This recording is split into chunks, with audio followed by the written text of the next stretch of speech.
Hello, welcome to Your Health, Your Life. Today is World Heart Day. It's a day when we celebrate exactly how useful the heart is for our bodies. Remember, the heart is one organ in the body that never sleeps. It never rests. It never stops.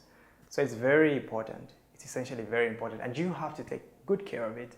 And today is the day that we want to remember some of the things that we can do to make our hearts function even better. Stay tuned.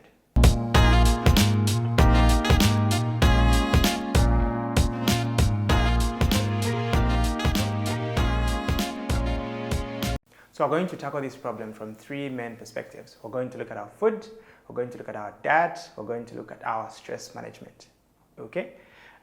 So food. So generally, food that is low in saturated fats is better. We're saying low, not completely eliminated. You need fat to function. Food that is low in carbohydrates is also better. And we have to qualify this statement. So generally, simple carbohydrates are bad for you because they're easily converted into fat, which may then bring about heart disease in the long run. But that's not something we want. So if you can reduce your consumption of simple carbohydrates, we have a separate video that explains what simple carbohydrates are. Please find it amongst our pool of videos on YouTube. That would go a long way.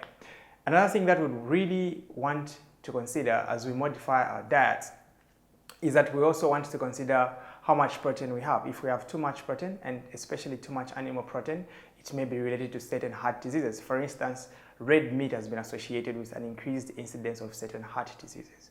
So that's something you have to remember. Again, we have a video on proteins. You can check it. What about exercise? Well, as far as exercise is concerned, if we want to keep our hearts healthy, we have to exercise for at least 30 minutes, 3 times in a week. And what qualifies as exercise for the heart? Essentially anything that makes your heart beat faster for 30 minutes straight, or makes you breathe faster for 30 minutes straight, or makes you sweat for 30 minutes straight. That counts as exercise, and that has been shown to have a good effect on your heart. Stress management. Well, generally most young people today are stressed because of long hours at work, they have bad eating habits, and then add to that poor sleeping patterns. People don't sleep enough, and as a result, they don't manage their stress better. And stress in itself is going to predispose you to having heart problems in the long run that may complicate to a stroke and even hypertension. Some people even end up developing diabetes because of this cascade of things we have mentioned. So remember, it is not one thing at all, really, that may make you have a bad heart. It's a combination of all these factors. It's a combination of your diet, combination of your exercise and your stress management. And of course, there's always a genetic aspect to it. People may have 40 genes that may predispose them to having heart disease.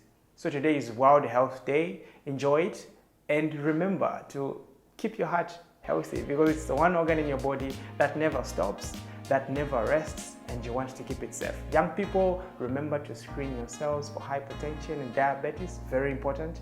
I'm sure the old people are already doing that, but if they're not, they should do that as well. From Your Health, Your Life, have a lovely day.